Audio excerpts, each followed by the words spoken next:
It's Wednesday, September 25th, 2019. Digital Trends Live is about to start. Here are some of the topics we'll be covering today.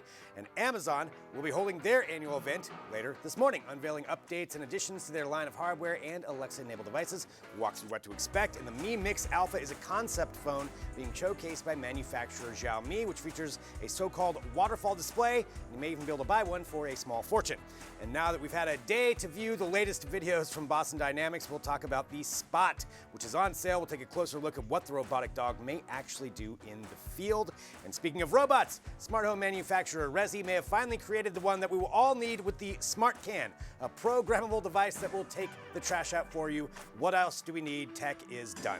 Thanks, everyone. We've got more coming up, though. This is Digital Trends Live.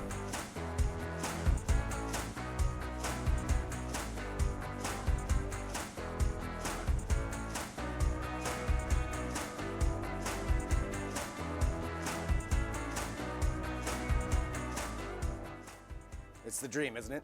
It is. A robot that'll take the trash out. That's, you know what? That is the thing that I never knew I needed, but I absolutely want. Mm-hmm. Yeah. That's exactly it. Yeah. It's genius. So we'll talk about that coming up here on Digital Trends Live. Hello, everyone.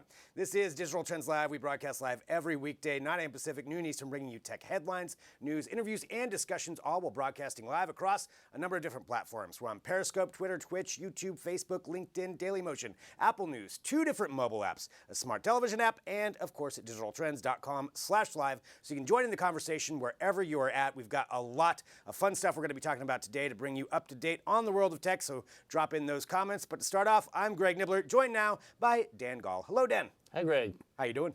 Great, and I am amazed every time how you remember all those platforms. I'm almost getting it down to one breath. That's really the ultimate goal. You start turning red, though. Yes, I do. Yeah, that's the problem. I practice at night 20 times before I go to bed. Every night I worry about whether I have to do CPR or not. Well, there it is, a little bit of our lives. Let's talk about some tech. Let's talk about right now, we've got this coming up later this morning, actually later today, depending on where you're at, is the Amazon event. This is something we've been anticipating for a while, where they're going to unveil some of their new hardware, possibly software updates, a lot. Amazon is actually, of all the people, all the different companies that release hardware around this time of year, this is kind of like the stretch for the next couple of months.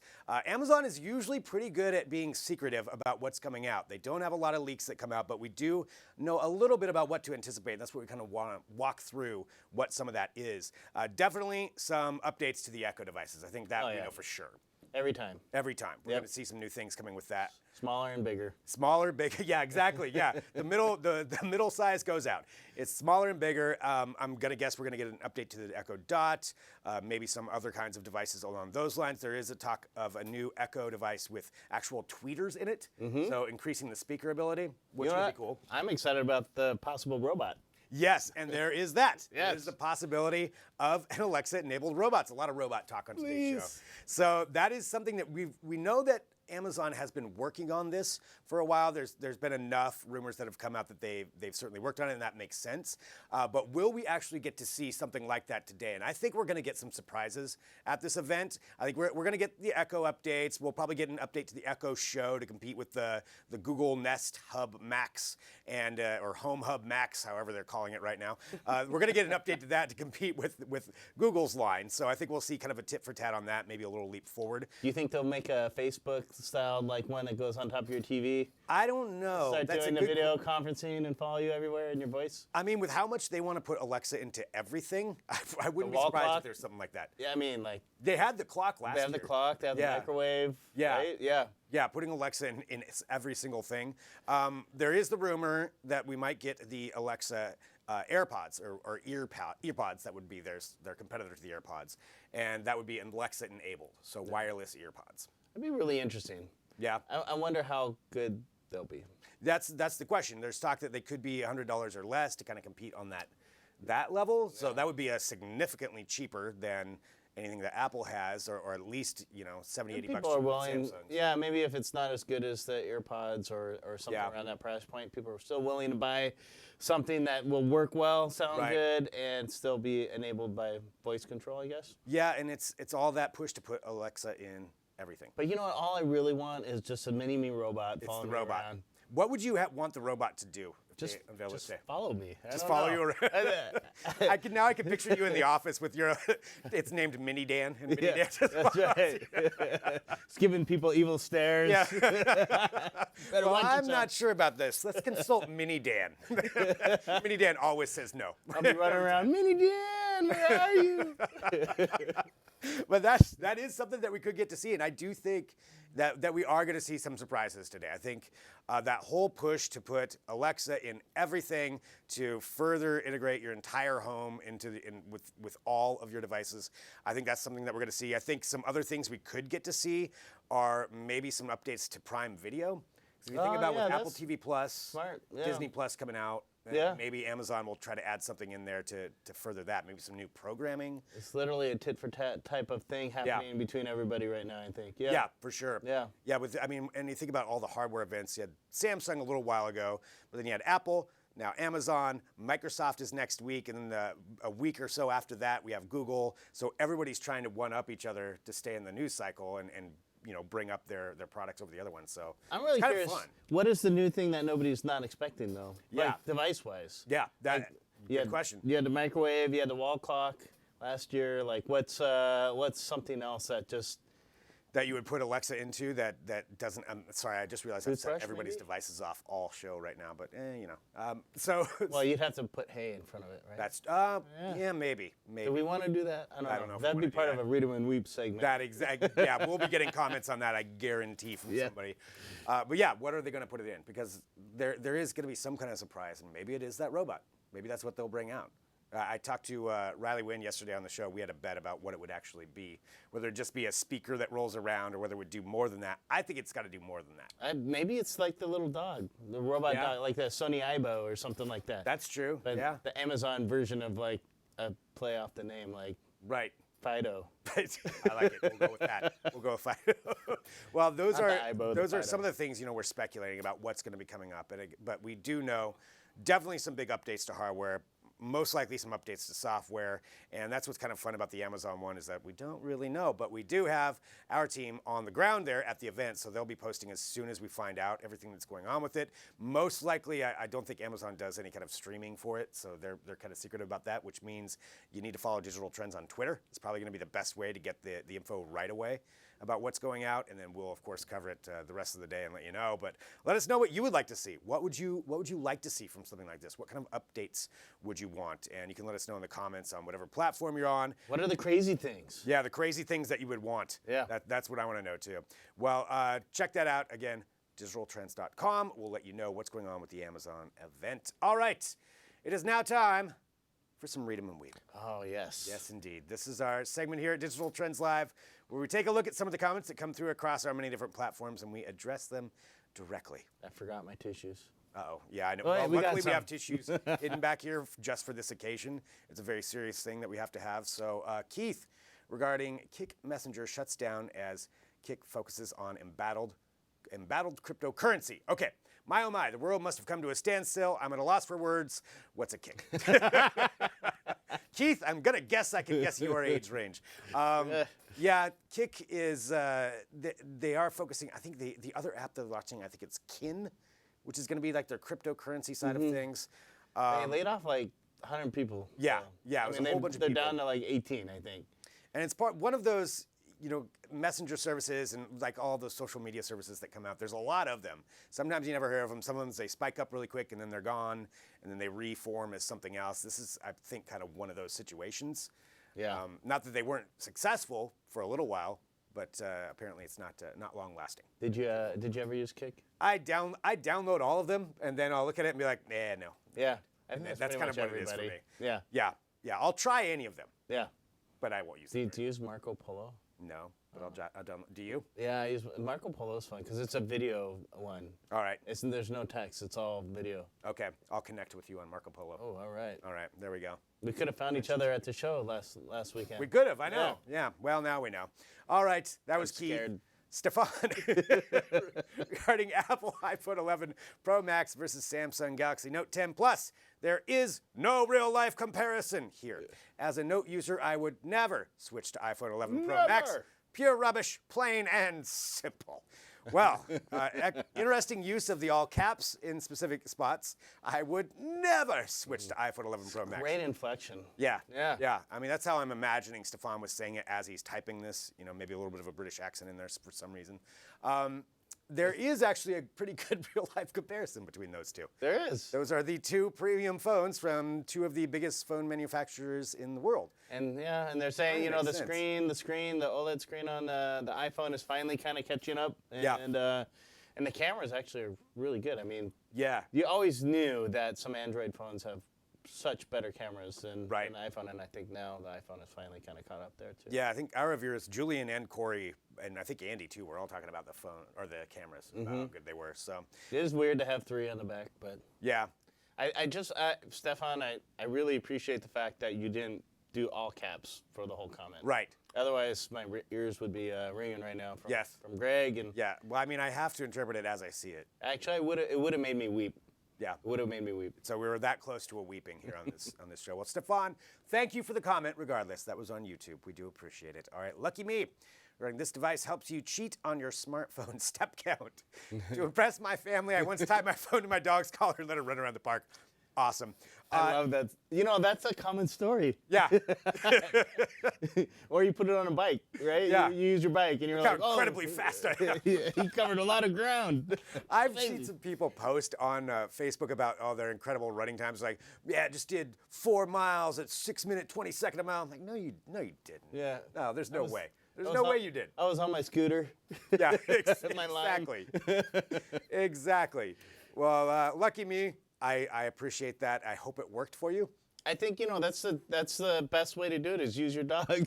You don't have to pay for a device, right? That's true. Yeah. That's true. Yeah. So, Tim, no, I'm going to Tim. Okay. All right. Tim, regarding Kik Messenger shuts down as a Kik focuses on about cryptocurrency. These trash cans are just. Okay, this is supposed to be, we got a little mix up there, so it's supposed to be about the smart trash can.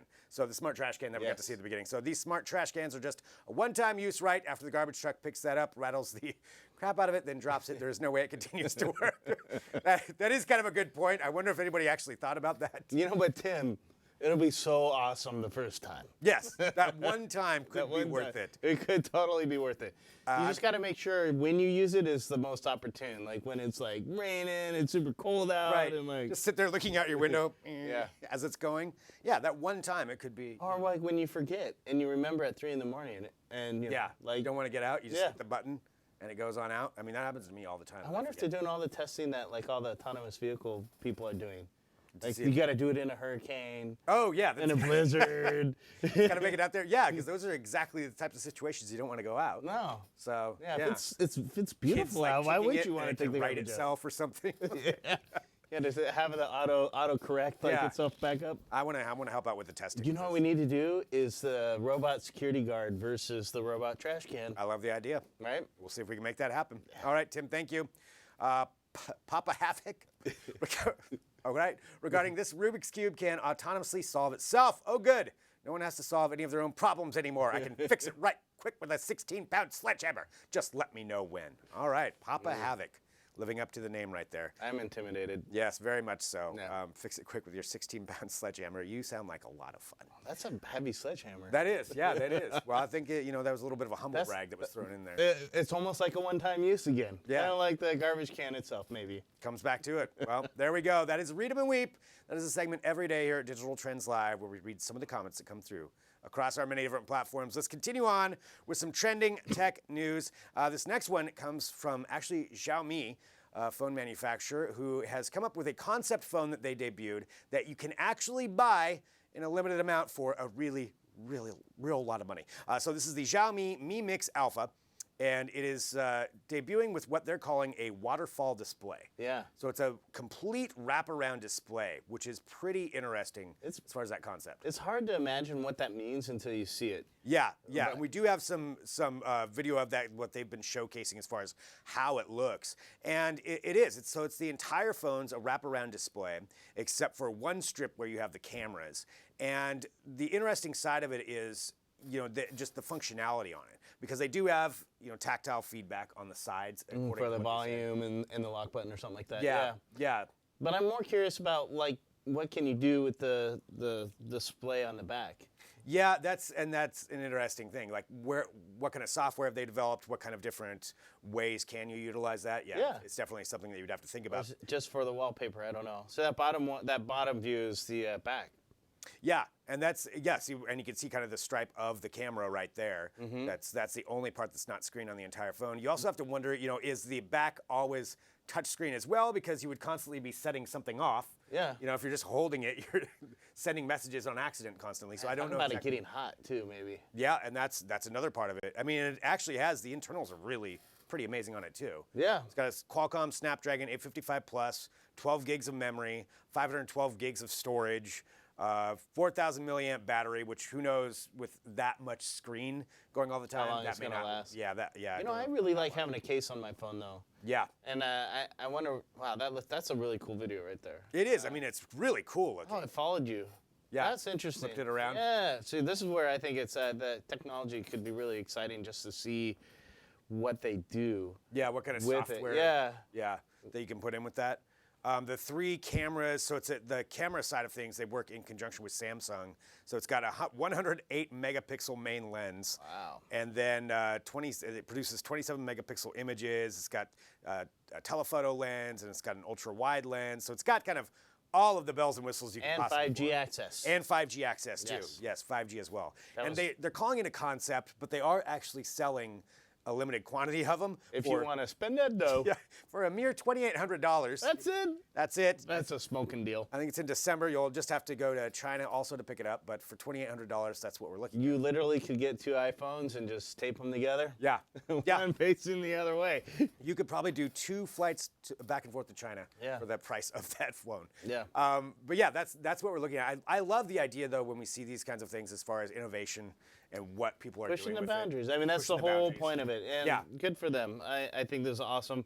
It does make me wonder, what's the future of something like this? Yeah. But I mean, the durability of the screen would have to be a huge issue. And the whole point is that why not? Like, let's see what we can do with the technology. Right. If you remember, like when OLEDs first came out, people were like, "Oh, they're so expensive," and like they burn out really fast. And nowadays, like OLEDs all over the place. So right. Yeah. And the more that you see things like this, then if something does hit, then it brings the prices down. You see other companies start to innovate as well. Just like with Samsung Galaxy Fold, yeah, most people are not going to get that, and it had some trouble coming out, but still, it's pushing the boundary on the technology, and I think that's a good thing overall because other companies now are going to be. They saw some of the mistakes that happened with the rollout, so they're going to be willing to go forward with some of their own design. If you think about the Fold, like, it's pretty thick right now, but yeah. It's more about what happens in 5 years when the technology is much thinner and can support. I mean, because you already got TV screens that are almost they're transparent. You can pop them up on a window, and when they're off, you can see through them, right? Yeah. So if you can fold that and have it like super thin. Yeah. That's pretty cool. That's pretty awesome. I'm taking a look at some of the comments that come through across our platforms here on Facebook. Keelan, Greg would break that phone before he made it to the car. Yeah, you might be right. I would too. Yeah, it'd slip out of my sweaty fingers. It's going to need a real strong case on that one. That'd be a read 'em and weep. That would, for $2,800, yes, I guarantee I would be weeping if I broke that. That's when you carry it. You're carrying it with both hands. You're very careful. Making sure no one steals it. Don't look at my phone. Yeah, yeah, exactly. Well, you can take a look at that. That is the Xiaomi Mi Mix Alpha. We've got it right up on digitaltrends.com. Let us know what you think. Again, just the design, the innovation. I think that's pretty cool. It's always fun to see where companies are going with that. And speaking of innovation, let's talk about Facebook. They are not going away from their push into hardware and some of the things they want to do with that. And they just purchased another company that is now going to help them with this. So there's a company called Control Labs, CTRL Labs, and it's a New York-based startup that's been working on different ways to decode neural activity. Something you definitely want to hear in association with Facebook. But that's what they've been doing. And this is something that we see a lot of companies pushing for, is different ways to interpret brainwaves. And there's some really good uses of that kind of technology. Oh, yeah. And then, there's some other ones where you could kind of use it for all kinds of things. Something Facebook is doing that I'm actually excited about. This is so amazing. This is what we're looking at right here. So the Control Labs, and you can see it there. He's got this wristband on, and it's interpreting what his hand is doing through a couple of different ways. And this technology is really fascinating. It's actually interpreting his brainwave before it reaches his fingers. Yep. So he doesn't even have to move his fingers. See, like right here, he's not moving his fingers at all. and it's showing he's still moving his hand. Which is crazy. I mean, that's getting into the idea, which we've seen some other companies working on this kind of connectivity, but this is all doing it through the wrist. Through the nerve. Yeah, through the nerves. The nerve. The thing I love about this is when I can see like Facebook using this in VR or something like that. I don't know what, but right. The medical applications for this just blow my mind. That's huge. Yeah. So there's a doctor I just saw. I was at an event that he spoke at. Dr. Albert Chi from OHSU, and this is what he does. He works on prosthetics and software, and they're doing a ton of really innovative stuff. This is could be such a huge thing for prosthetics. Yeah. Especially arms and hands, right? Arms, hands, legs. I mean, anything. Just the fact that you can have that kind of, that kind of connectivity. And you do see a lot of advancements in prosthetics. We've been covering a lot of that at Digital Trends, just seeing where that could go. But yeah, this kind of reading brain waves through that. If they aren't going to call it wrist book, I don't want to hear about it. No. Nice. That's solid.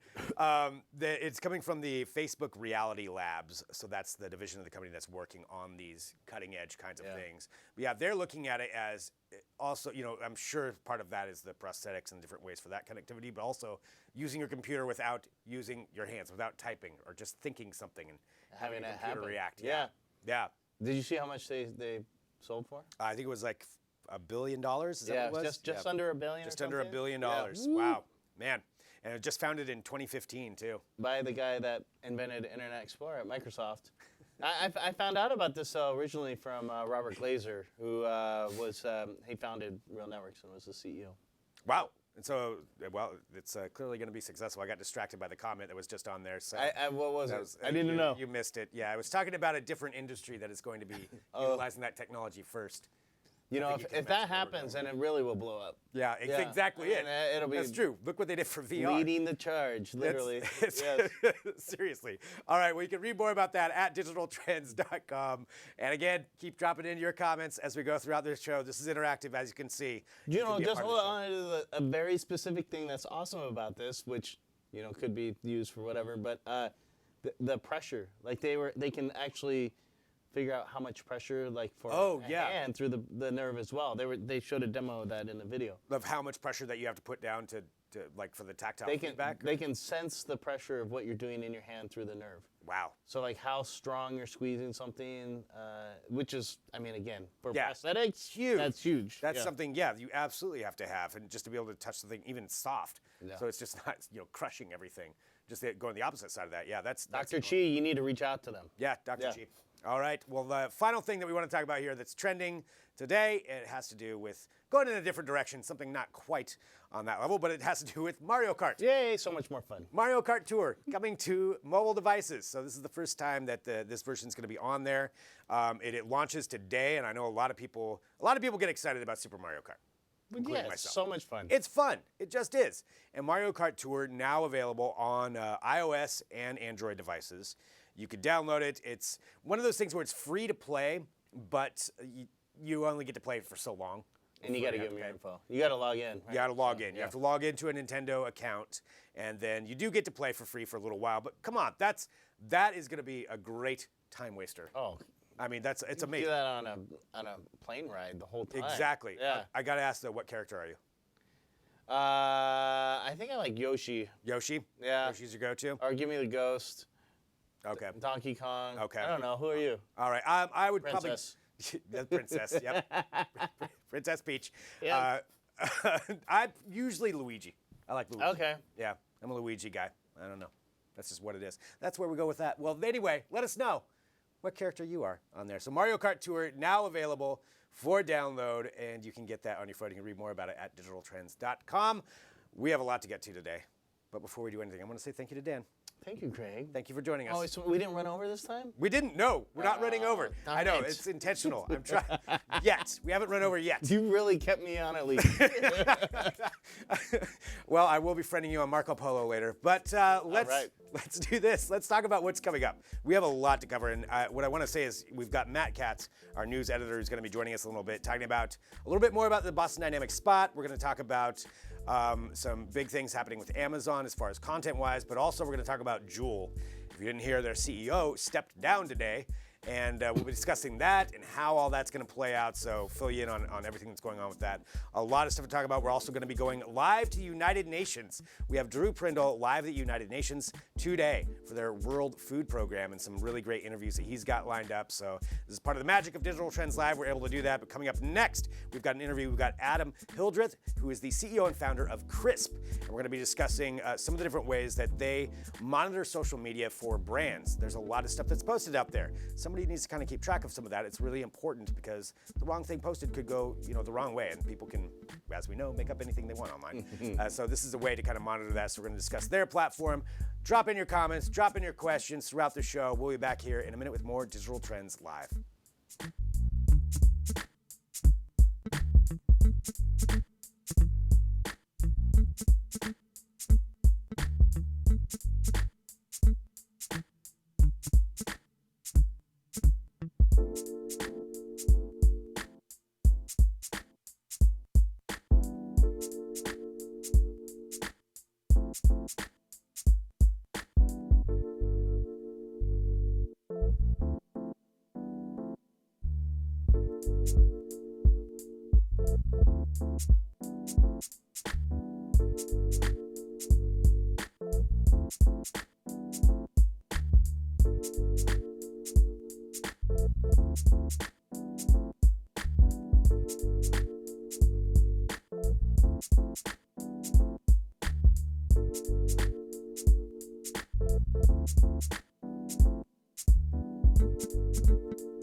This is Digital Trends Live, and you can hit subscribe on whatever platform you're on. That way you'll get the notifications when we do go live, and we do appreciate everybody who tunes in. We get to talk about technology and keep you up to date on what's going on in the world of tech. I'm Greg Nibbler, and we have a guest joining us right now who is certainly at the forefront of monitoring social media and how we interpret that for brands. We've got Adam Hildreth, who is the Crisp CEO and founder. Adam, thank you so much for joining us. No problem. Thank you very much for having me. I want to give everybody just a little bit of a background so we're all on the same page. Can you talk about what Crisp is and maybe what inspired you to found this company? Sure. So what we put ourselves in the category of social media safety for brands. And what that ultimately means is today we are there to find people spreading misinformation, disinformation, malinformation, and harmful content about brands, whether that's posted on a brand's social media properties or being spread across the wider web. And we've been doing this for a long time. I know it's been in the news for the last couple of years, but we've been doing this since 2005. Wow, so definitely some time to see all of the changes that have come through with social media and how brands can utilize it, because certainly it can be a huge advantage if something can go viral, right? That's what a lot of people want to do with their brands, is get that one thing out there to have a lot of people start sharing it. But there's also the counter side to that, and maybe we can get into that about some of the good and the dangers associated with that. Yeah, absolutely. So, I mean, what the massive change we've really seen over the last couple of years is what we call the weaponization of social media, which is what we consider bad actors. So there are people out there that want to go and attack brands. They could be activists. They could be people that are looking to do stuff with stock prices, the stock market. They could just be people out there, instead from a trolling perspective. And they go out there and they're putting this information online. It could be, as I said, misinformation, which is just rumors being spread, which are just false, but they're not deliberate. Or, as I mentioned, disinformation, where people are deliberately putting information online, and that the topic that we've heard over the last couple of years, which is now deemed as fake news. But that's now really starting to affect mainstream brands for lots of different reasons. And it used to be a very small percentage of bad actors out there distributing that information. We're seeing that growing on a daily basis. So can we walk through maybe an example of exactly that, where there's some false information that's out there? And then I would like to go through how it is you interpret that and what the next steps are afterward. Sure. So I'm not going to give you a specific brand example because I'll be then spreading some more disinformation and misinformation myself. But Okay. let me give an example of something that we saw earlier this year, which was essentially a family brand, a family product, where someone had created a viral video where they showed that inside of this product that was designed for essentially under fives, so babies and toddlers, there was essentially unsafe substances within the product. Okay. That video went viral to millions of people. The reason the person had done it was to generate advertising revenue. So it wasn't actually to attack the brand in question. It was so they knew it would be shared and they could generate advertising revenue. So where we fit into that is we have ourselves as the first to know about those issues. So which means that the brand can actually respond. So if we're the first to know about it, the brand can be the first to act, which is absolutely critical. You imagine that, a brand goes away, they leave work at 5 p.m. on a Friday, 6 p.m. on a Friday, come back in at 9 a.m. on a Monday morning. That could have been spread to millions of people. So our goal is to verify when misinformation, disinformation, or harmful social content is being spread about a brand, and let them know as quickly as possible. Generally speaking, within about 3 to 4 minutes, but our guarantee is about 15 minutes.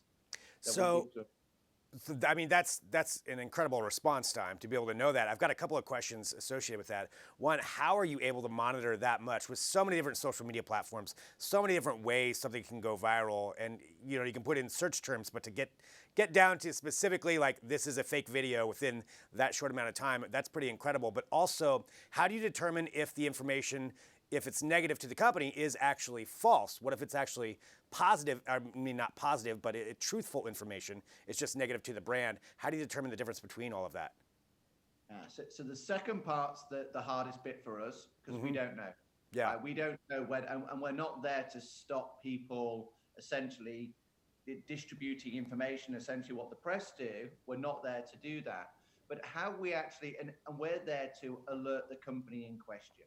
And the critical thing for what we're designed to do is to make sure that there is no false alarms. And the way we've done that is to integrate artificial intelligence with human intelligence.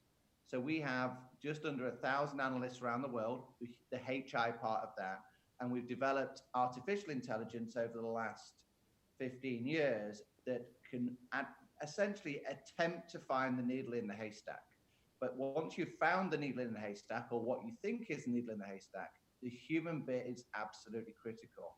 And we've combined those two together to do what we call extended intelligence. And more people are talking about extended intelligence. So bringing the power of AI and computing together with human intelligence, and what we do as humans very, very well, which is understand context, understand the impact, and then do something about it. So we've brought those two together in real time, 24 hours a day in over 50 languages. And we feel that that's the only way you can understand this problem. And you're right in using that combination of both, because it's getting so much more complex on what people are able to do. And I kind of want to ask just about deep fakes. This is something that we're all going to have to deal with. We just saw Google today released a whole bunch of deep fake images that companies can grab in order to train their systems. How do you manage that, and how do you anticipate that affecting brands going forward in, say, the next couple of years? So that's actually the biggest worry we have today, and really in the last 2 months that we've seen, which is now the capability of creating a deep fake is available to any consumer on any standard PC, any standard Mac. You can now download software, and if you've got the right amount of training material, you can create a deep fake, which I would probably say that if you presented to most people, they would not be able to tell the difference between whether that's the CEO of a world-renowned brand and company talking, or it's actually the deep fake software that's created it. So we're spending a lot of time right now, just like with the likes of Google, who are putting out their data sets to help us identify that and help everyone else identify that, work out how we can do the heavy lifting of videos that have been shared online to work out which are the ones that need to be human reviewed. And of course, that's where you do need the human intelligence part. Someone needs to look at it and work out whether it's true or false, and work out whether we need to get someone out of bed at 3 a.m. Because ultimately, our job at Crisp is to get someone out of bed at 3 a.m., that chief communications officer or that chief marketing officer, and say, hey, look, your CEO is being shared across the social web, and we believe it's a fake.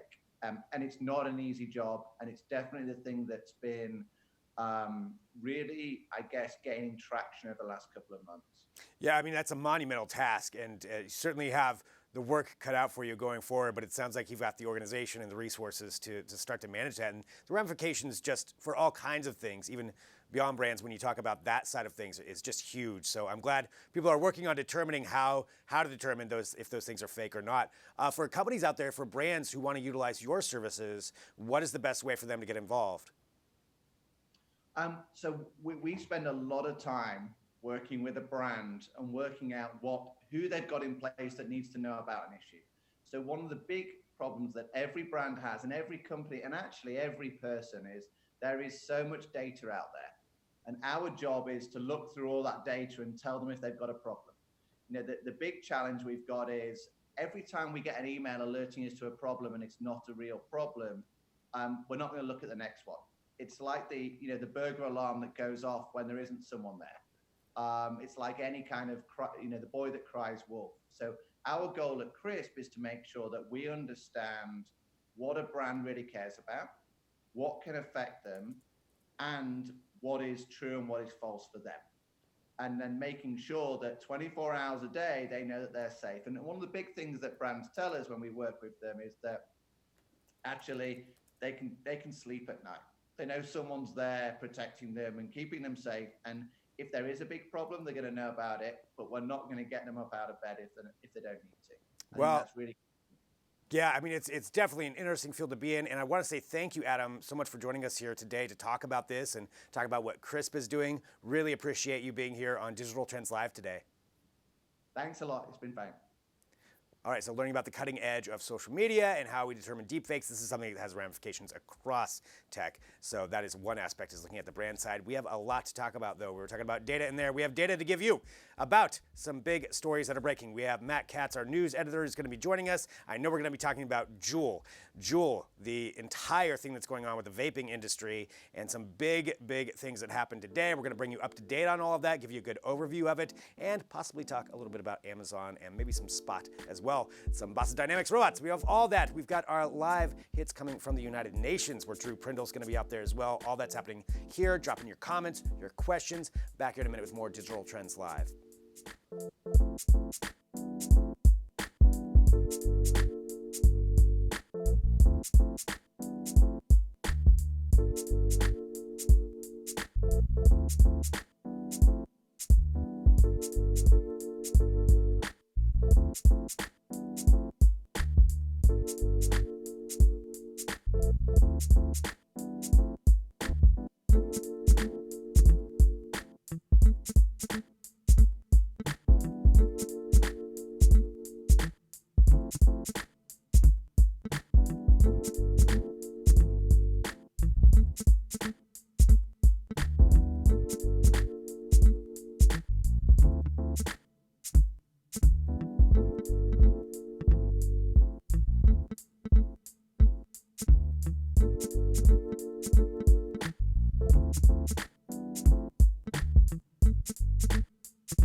Welcome back to Digital Trends Live. Thank you for joining us. Drop in your comments, your questions, whatever you want to bring up throughout the show on whatever platform you are on, because we can take those live because we are live. This is Digital Trends Live.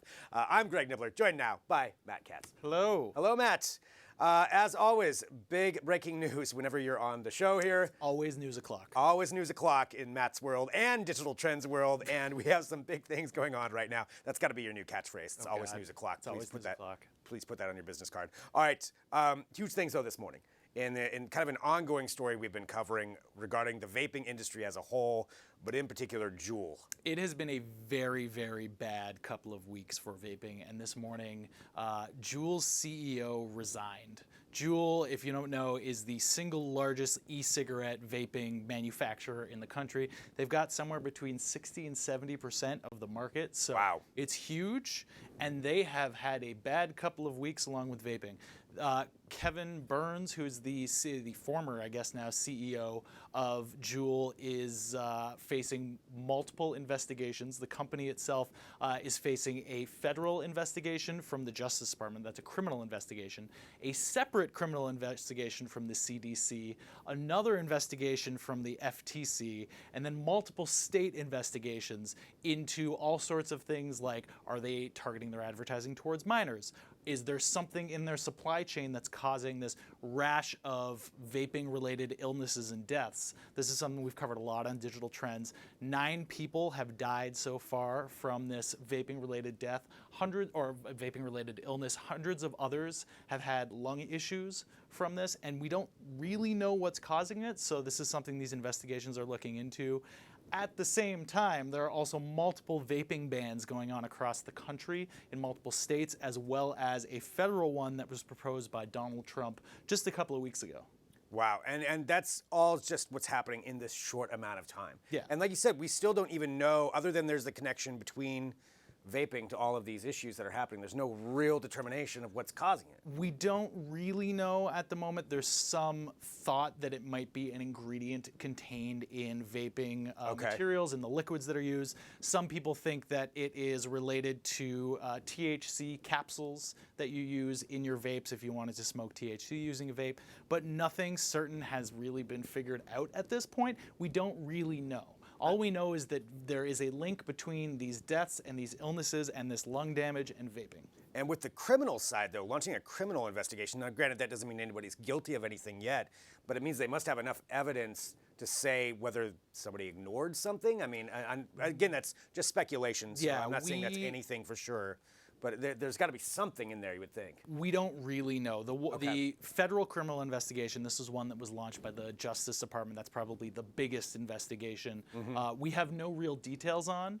It's being run out of one of the district courts in California, but we don't really know what they're looking into. Some of the other investigations, like I said, are looking into the supply chain of vaping as a whole, not specifically Juul, to see if there is any malfeasance there. Maybe someone knew that something along the supply chain, something that's actually in the vapes is causing this or is dangerous and still allowed it to be in there. But as of right now, these are still investigations, so we don't really know what they're going to find and what they're going to conclude. So that's where we're at now. And again, you know, like you said, Juul, 60 to 70% of the market of vaping. Even if you're not vaping or whatever, you've probably seen some signs from Juul. That's certainly a very recognizable marketing that you see a lot of places. So. That's pretty fascinating where it's going to go from there, what's going to happen with this. Like I said, we've spoken to some people that are in the vaping industry and they're scared. One of them said the words, quote, "we're screwed." Wow. So it's going to be interesting to see where this goes over the next couple of months. But things have been happening very, very quickly. Yeah, really quickly. And again, that's just this morning. So you can follow along at digitaltrends.com. We've got articles up there. You can read more about it. And if you're unfamiliar with it, get a little bit of the backstory there as well. Let's move on to something a little bit lighter. A little bit. A little bit lighter. Would you care to talk about the Spot? Spot. So Spot is an adorable robotic dog. Adorable? I think it's adorable. Maybe it's going to kill us all, but I think it's adorable. That's kind of where I go with it, but I like your positive attitude. So Boston Dynamics, we all have heard of, is a company that makes these robots. They've got a robotic dog. They've got a robotic, essentially, person that can do parkour, which is really cool.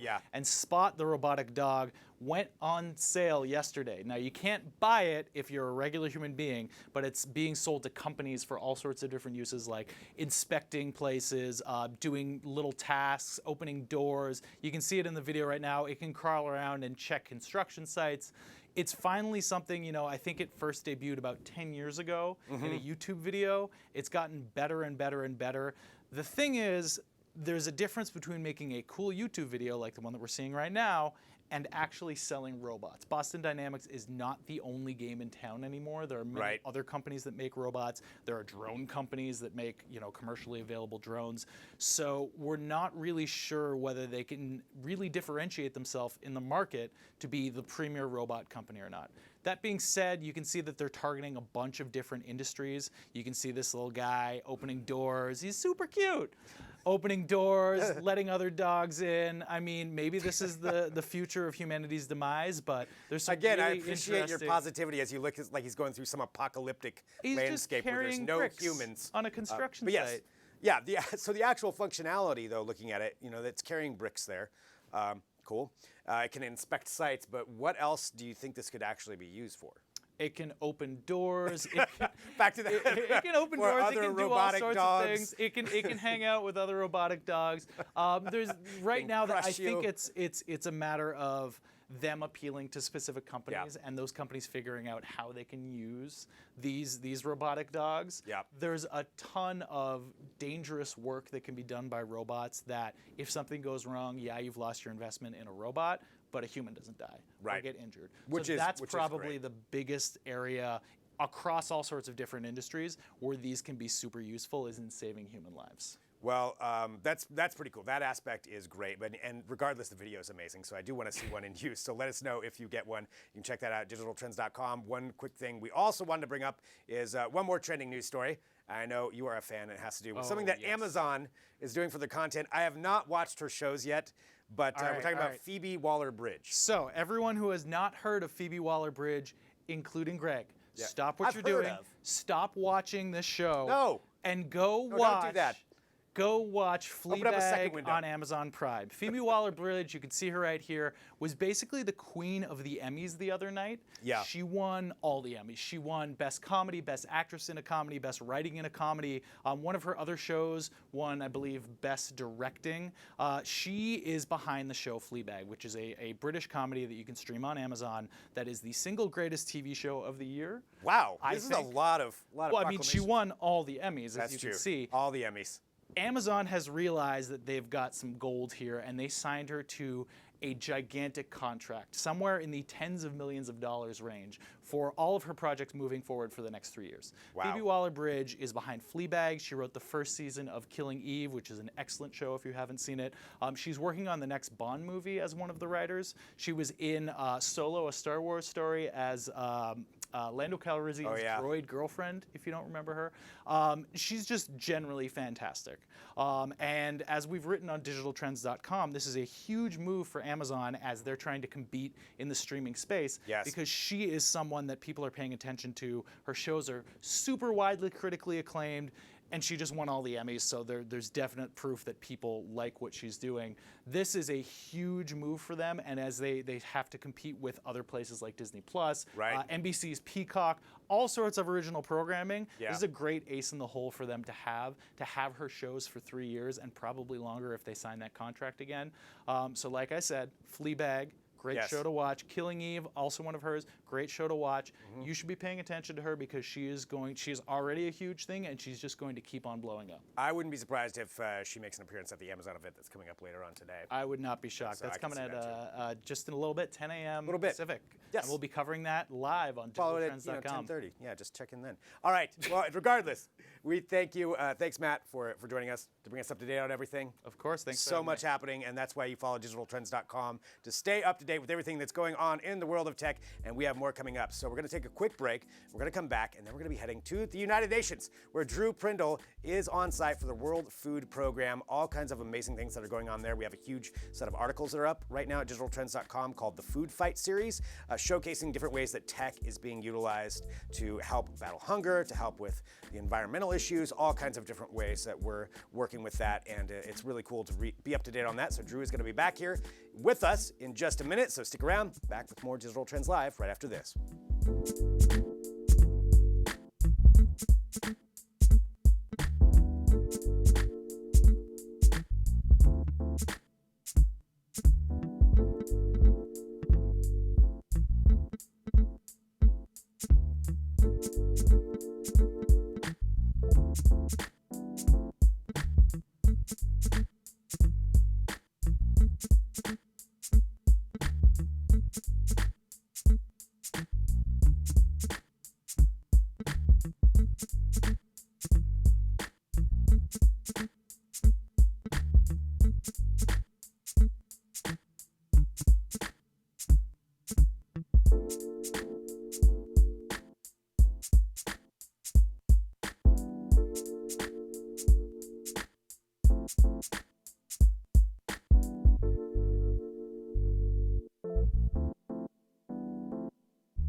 Welcome back to Digital Trends Live. Thank you for joining us. We appreciate everybody who tunes in here to Digital Trends. We'd like to keep you up to date on the world of technology. And I want to emphasize that we have a series of articles up right now around the United Nations World Food Program. It's called the Food Fight Series, and it's showcasing different ways that technology is being used to help people. And because we can take this show anywhere, we're going to be heading to New York right now, where Drew Prindle is standing by. He is at the World Food Program offices with Dominic Heinrich, the Director of Innovation for them. And we're going to be actually showcasing that here in just a minute as we get Drew pulled up. And Drew's going to be there on site with them. It's part of the fun thing that we get to do here with Digital Trends Live, where we get to go on location. So let's go ahead and head there right now to Drew Prindle, passing it off to you. So I am here in the World Food Program headquarters in New York. I am here with Dominic, the head of innovation. Dominic, let's talk about what you guys are doing to stop world hunger. Wonderful. Thanks for having me here. And, World Food Program is established in 1963. And, an idea from J.F. Kennedy at the time. There's a surplus of food in the United States, and there is hunger in Africa. How can we bridge this situation? And ever since then, WFP has been an organization of the United Nations that is built on action, on getting things done, and on innovation. So you have 800 million people in the world that suffer from hunger, and luckily we're able to reach 100 million of those in 83 countries, and that's our job. You have a crisis, you have a man-made crisis, you have an earthquake, you have a hurricane. Climate change is a big influencer at the moment, where people get into distress and hunger, and WFP within 24, 48 hours is there to respond and provide relief. And after we provide relief, we provide hope. We save lives, but we also change lives. And in that, we have teams, as I said, all over the world, 83 countries, up to the last mile, that have a passion, a mission, and a sense of duty that allows them to become and be innovative all the time. Why? Because you cannot wait for babies to cry for days and being hungry. You need to act immediately. Yeah. And that is what drives people to become inventive, and what we talk today about is innovative. Yeah, so what do you mean by innovation? Are we talking technological innovations or just innovations as a broad term? It's anything. You could imagine this. The average consumer in Europe would start to use emails in the mid-90s. At WFP, we were transmitting emails over HF radio up into the deep field in the 90s. The average consumer in Europe uses a bancomat card, a credit card. We're using that in refugee context. We're using that in relief and changing lives environments where the most vulnerable people, starting with the furthest ones behind, are afforded a digital identity, can exercise their purchasing power through cash transfers that we make, and can make their choices. So it's not anymore a question of providing relief goods with large ships. We still have those. I mean, we deliver 4 million metric tons a year, but at the same time, providing modern instruments that the average consumer in Europe or in the United States would use now. We do that in the last mile. What we did is, in Lebanon, we have a cash-based transfers program there for 1 million refugees that are allowed and can purchase in 600 shops with which WFP made contracts. And to optimize their purchasing power, they can use an application called Dalili. And folks can download that one from the Google store. Yeah, this is one we covered actually in the series that we did on digital trends. Yeah. So yeah, so they can download that app and optimize their purchasing power and select the shop where they get the best deal for what they want to buy. I mean, this is a service to people where they're not anymore beneficiaries only, they're consumers. And thereby we bring them into the more affluent standards that are afforded to us by the sheer luck of where we were born or the environment we live in.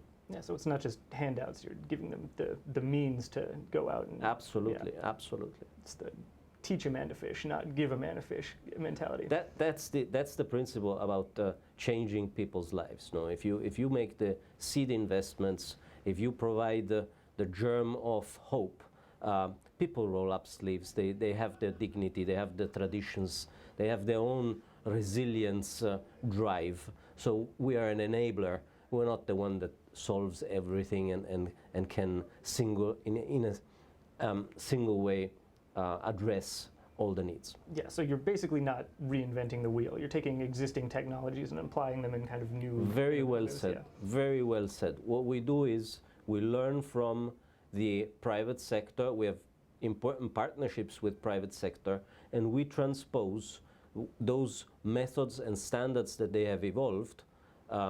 Think about drones, think about the applications I mentioned, think about cash-based transfer financial instruments, think about biometric technology that we use in airports, and that we use almost in all the places where we live now. We transpose those into difficult environments and for the people that are furthest behind. So you brought up another one that we covered, which is using biometric technology in a place that's traditionally not used. Can you talk a little bit more about that? I mean, I know you guys are using blockchain and iris scanning, which are things that I feel like most people, even in developed countries, are not really experiencing on a day-to-day basis, but you're actually deploying it on the ground in places like Lebanon and Syria. You said it very well. Any new technology has a technological dimension that is fantastic, but it also has a very human, ethical dimension that needs to be taken into account. So when the first cameras were installed on the streets of London, people in Sweden were scandalized because it's like, look, this is an intrusion into the life of people in London. And similarly, when we roll out biometric technology that provides assurance, that provides certainty of identity, we need to be mindful of what is the culture in that environment, how receptive are the people to that. And so we would not apply a facial recognition technology in environments that for cultural or religious reasons make it unacceptable. So maybe we would use fingerprints there. Or now we're studying voice recognition. So we try to be innovators, technological innovators, but with a good sense of responsibility and by upholding humanitarian principles, the values of the organization and the ethical standards that the humanitarian mission needs to have. So can you talk a little bit more about just like the nitty gritty, how you're actually applying biometric technology on the ground? Easy. As I said, we partner with important companies. The partnership is an important element because some of these things you wouldn't be able to afford as a humanitarian agency, completely voluntarily funded. So the participation of the private sector in the actions that we take is a fundamental step. But then practically how that happens is you use devices that do facial recognition or iris scan or fingerprints. You convene the people that you serve, the beneficiaries, the consumers, if we want to call them that way, in an organized fashion by giving good advance notice, by taking into account security measures, by taking into account the cost of transport in a lot of places. Possibly we reach out to them directly. You need to have a certain element of congregation. You cannot do it piecemeal. And when then this the biometric verification takes place, we use that as an opportunity also to provide inclusiveness training in gender or sexual-based violence or nutrition aspects or digital identity management or financial inclusion. People have never used a bancomat card. We afford them the basic learnings around that, around financial management, around how to use PIN codes if the card is a PIN code enabled card. So there is an element of human capacity building and an element of inclusion of those furthest ones behind that goes far beyond the mere issue of using a technology. Totally. All right, so I want to switch gears for a minute. So as the head of innovation at WFP, you oversee this thing called the Innovation Accelerator, correct? Yeah. No, I smile because the Innovation Accelerator is a fantastic thing. I mean, I talked about WFP being an innovative organization and always having had to innovate. But the foresight that some people in WFP had and the investments by Germany, the federal government of Bavaria into creating a space where you connect research institutes, universities, private sector, startup companies, public sector with a humanitarian organization like WFP is a fantastic thing. 5 years ago they started. They have run 4,000 innovation challenges. They have now 8 projects that they're bringing to scale, 190 boot camps. Next month they're going to be doing one in San Francisco. They are being sought by external parties, including private sector, Cargill, Bill and Melinda Gates Foundation, UNFPA. So it's a fantastic story in evolution, and I'd appreciate if you continue to follow it because I think their trajectory is phenomenal. Oh, I definitely intend to follow it. There are so many interesting things happening in the accelerator that you guys are giving a voice to. So I highly encourage any of you who are watching to check it out because it's basically like a startup accelerator for humanitarian aid projects. And you would not expect it from a public sector organization. Not at all. So, yeah. And that's what most of our stories on this series are based on. So if you haven't had a chance to check that out yet, definitely go check out The Food Fight on Digital Trends. Dominic, thank you so much for being here and talking to us. Thanks to you. All right, much appreciated. Back to you, Greg. All right, thank you, Drew. Again, that's Drew Prindle live at the World Food Program, some of their offices, talking about everything that's going on with that. Really exciting stuff. And we have more with Drew coming up. I know he's got to run right now to get to his next location, so here's what we're going to do. We're going to take a quick break, and then we're going to talk about some more tech. We've got to bring you up to date on some more news, including how you can buy a giant robot. It's what everybody wants, let's be honest. We're going to discuss that and more coming up. Stick around, back here in a minute with more Digital Trends Live.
Welcome back to Digital Trends Live. Thank you for joining us. Let's talk about some trending stories in tech that I want to bring you up to date on, something that you can take a look at. I know we've had a couple of people who have written in very excited about this one, in particular Mike, who really wanted us to talk about this. And this is a revolution in robotics that we're going to discuss, and it's something that I think that we all want. It's a robot that'll take your trash out. It's what we talked about here at the beginning of the show. So this is coming from a company called Resy, a smart home company manufacturer, and smart home manufacturer.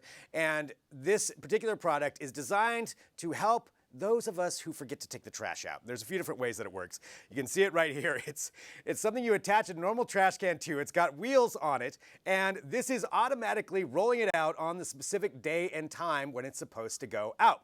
So you get an app that comes with it, and this thing is called the Smart Can. And you can set it for whatever your specific day is. It learns how to navigate itself, so it's kind of like a Roomba a little bit in that aspect, but brings it out directly curbside whenever you need it to happen. You can also control it with your smart app and send it out. It's got a charging station there that it'll actually go to and charge itself on and be ready to go for whenever you need it. I love the idea of this. I forget to bring my trash out all the time, so this would definitely be something I could use. It's also perfect if you're especially lazy, but that's what robotics are for, right? So this is what we're looking at. Again, this is coming from Resy. And they make a number of different things, but this is the one that they're kind of showcasing right now. It's not out yet. It's still in development. And there it is. You can specify when you need that to go out, and it will track it for you. It will let you know when it's heading out there. And it's motorized. It will respond to commands from the app. And right now, with the development that they're working on, they're thinking they might be able to bring this device to market by late 2020. Is when you'd be able to get this. But this is Resy with their Smart Can application, their smart robot that attaches to your trash can. Pretty cool. I like it. I do appreciate what I think somebody brought this up earlier today just about that particular app, is what happens when the garbage company shows up and they shake the hell out of the can and then drop it onto the ground. I think that was one of our comments in Read 'em and Weep. Yeah, don't know about that. I don't know how the stress testing's gone on that, but nonetheless, that is something that you can pick up maybe in late 2020, but you can read more about it at digitaltrends.com. All right, let's get into the robot that you can get right now. And this is something I would certainly like to go in on, although I'm not going to get anywhere near where the price is right now. And it comes from a company called Megabots. Now, you may remember the name Megabots because last year, and over the last couple of years really, they have been talking about how they wanted to build these gigantic robots to battle. Well, they did. These are mechs. So mech meaning you can actually sit in this robot. There's a showcase of it. As we're seeing here, you can hear what they're talking about. And it is something where you can actually sit there within this robot and you can control it, you can fight. They actually have fought other countries. There was a big battle between the United States and Japan, where another company, another mech manufacturer there created one. They've had a fight with China. I think Canada created their own. But this is the US one, again from the company Megabots. And unfortunately, turns out the giant mech game isn't all that profitable, and they are going under. They're going bankrupt. But they've made a video to go along with their bankruptcy because they are selling this. That is the 15-ton Eagle Prime. That is a Megabot mech that you can own. They are selling it right now on eBay. So you can actually go to eBay. bid on this. They have a kind of a Q&A with one of the creators where he talks about it. He's like, yep, we're out of money. We got to sell this thing. We got to pay back the bank some money before we go bankrupt. But they also have a Q&A on it. He said at one point that 75% of the people that ask questions ask, are you going to take this to Burning Man? So that is apparently the number one question they get. They are not going to take it to Burning Man, but if you want to buy it, then you could get it. I think we could even go to the actual eBay site now and take a look at it where it's at. If you want to bid on it, the last I checked, it was at around 50 grand. It started at $1. And okay, we've gone up, a little bit more. So another 1,200 bucks. I want to know who is going to get this. If you are watching, if you know how to get in contact with anybody that wins this, we want them on the show. I want to sit in that robot, to be honest. So you're getting a value here because it was about $2.5 million that went into creating this. A lot of it crowdfunded, but now going for maybe right now $5,100. I'm not exactly sure when the bidding ends, but nonetheless you can place it in there. You will have to pay for shipping, so just a warning on that. Up to $4 grand on the West Coast, they think, 17 grand on the East Coast. So factor that in when you're buying your Megabot for the neighborhood. But how cool would it be just to walk around your neighborhood with that thing? I mean, it's just, I want it. Please bring it to my house. So that is it right there. Place your bids for the Megabot and for the Eagle Prime in particular, the 15-ton Eagle Prime. You can place that right now. Read more about that at digitaltrends.com. All right, final thing I want to talk about, switching gears a little bit as we go into our interview. I think Drew is getting ready right now. We're going to be going live back to the United Nations for their World Food Program. And we've got a series of articles up at Digital Trends called the Food Fight Series, showcasing different ways that tech is being utilized to help people out. And one thing I wanted to bring you up to date on is an application that you can download right now, and it's actually a game you can play that helps people out. It's called Free Rice, and this is a game that's been around for quite a while, and the World Food Program, the United Nations, actually purchased this game back in 2010, and it's a trivia game, and every time you get a right answer, 10 grains of rice are donated. The equivalent of that, as far as in monetary reasons, are donated. So it's 10 grains of rice per each answer, per each correct answer. You can download it. I downloaded it myself. There's different levels you can play. So it's good for children. It's good for if you want something that's harder. It's pretty amazing what it can do. And this is, again, an app that's helping people out. So it was created by John Breen in 2007 as a way to help his son with his SAT words. So it's a lot of vocabulary on there, but they've expanded into some math problems as well. It's a fun little game to play, and it helps people out again. So far, they've raised $1.39 million. They're looking to expand it even more.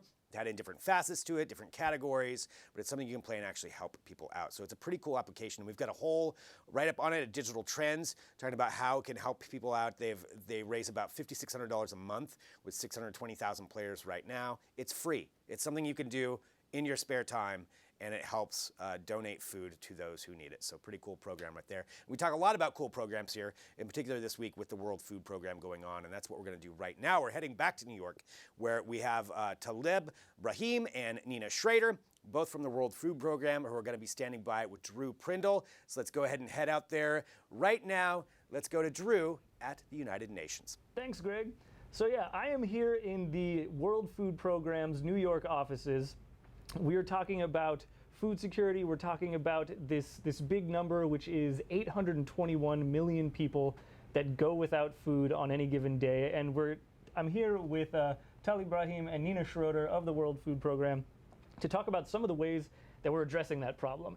And from what I understand, Talib, you have actually built one of these ways, one of these methods that they're combating world hunger, and that is hydroponics. Can you tell us a little bit more about how you're using hydroponics? In the Sahara refugee camps in Algeria, we developed this low-tech unit to produce green foders on a daily basis to feed our animals in order to be able to produce enough milk and meat for our families there, which is not included in the food aid programs, as refugees who are totally dependent on what we get from the international community, and those two main products are not included there, which are the main components of our traditional diet. So this company, H2Grow, that you started, you were the original founder of this, yes?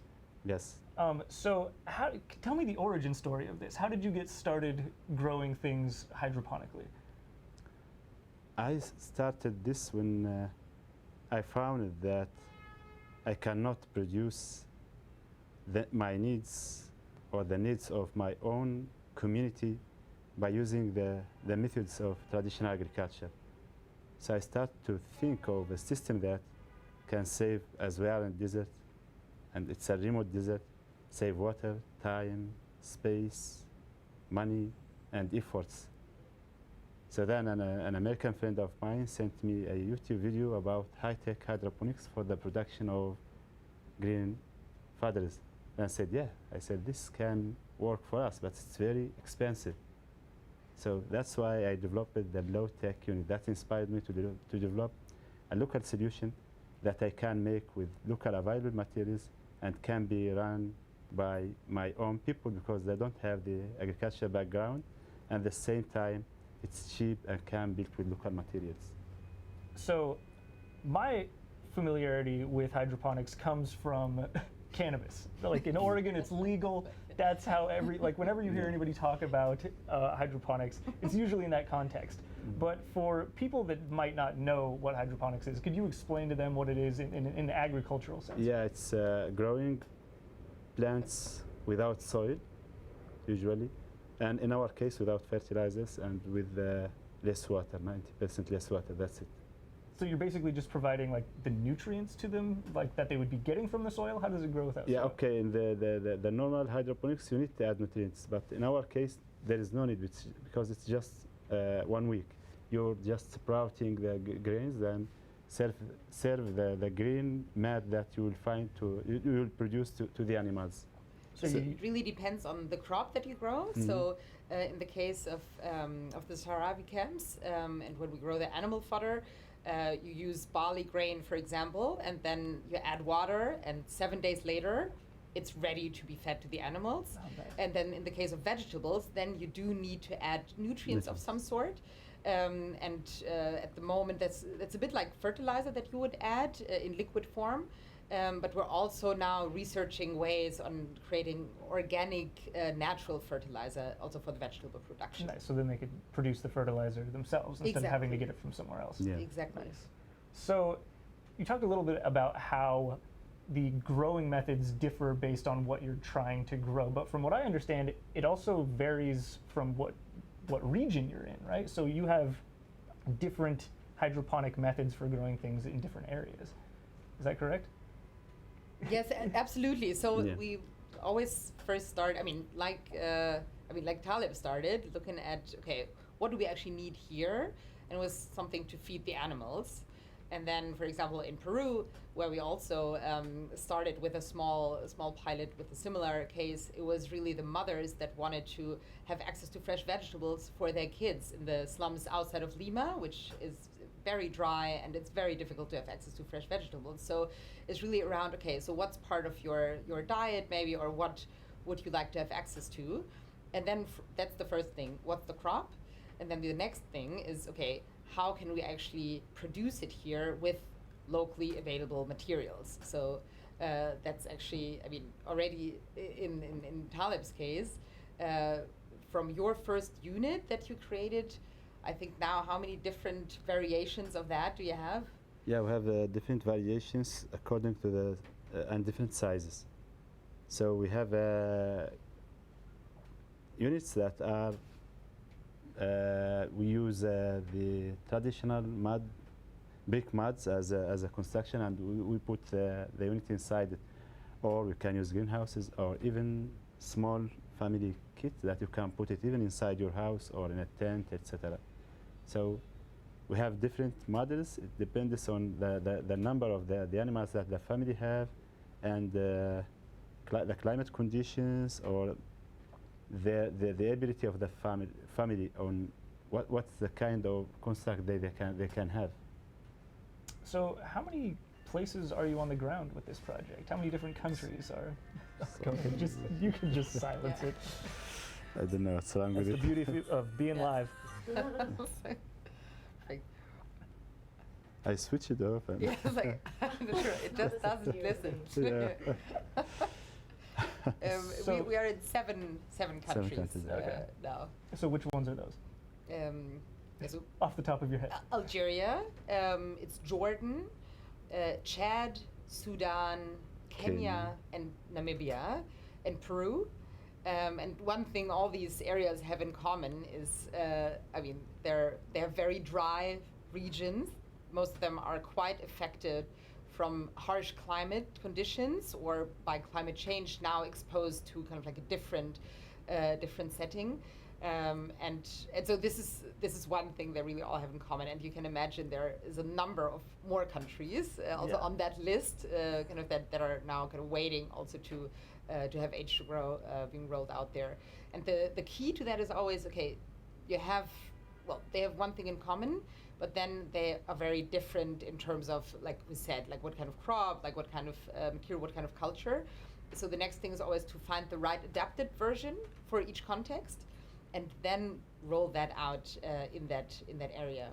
And what we have going now is a bit also a kind of H2Grow community where we have representatives from all the different countries that are working on the project to do a bit of knowledge sharing there, of course. So kind of, for example, with Taleb, we actually went to Chad, so that Taleb could actually work with the Sudanese refugees there in eastern Chad, and kind of explain them what he did in Algeria, and then now they're kind of like sharing back, how they adopted it, and we kind of create training material based on also, like on all those inputs.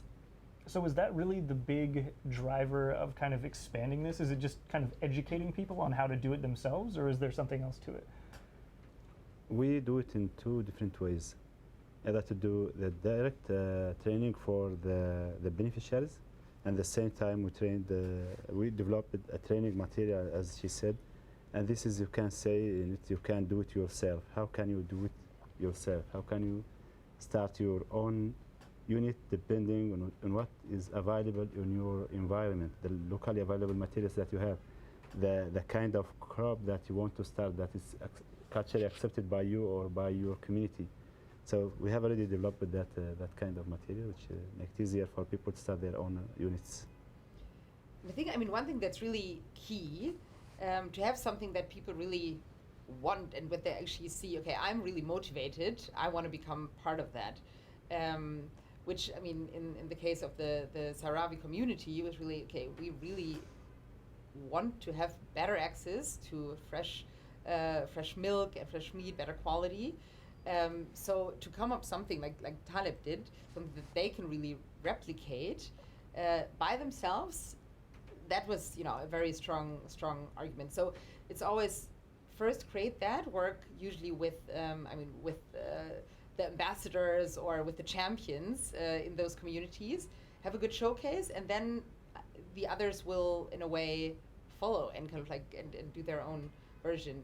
And the only thing that we can do a bit is providing that access to, the know-how that this is out there, and then maybe help with the first adaptations and applications. But then ideally, this would be taken on by the communities to roll it out. Yeah. Nice. So what's the grand plan for H2Grow? What do you aspire to do with all of this? So we had last year when we had our kind of a global meeting with representatives from all these different countries. We came up with a strategy and a plan, and we had, what was it? 21 by 2021. Yeah, so 21 countries by 2021. by 2021. I like it. It's easy to remember. Exactly, right. Well, thank you two so much for talking to me and sitting down. Any of you who are watching at home, if you want to find out more about this project, we have an article about it up on digitaltrends.com right now.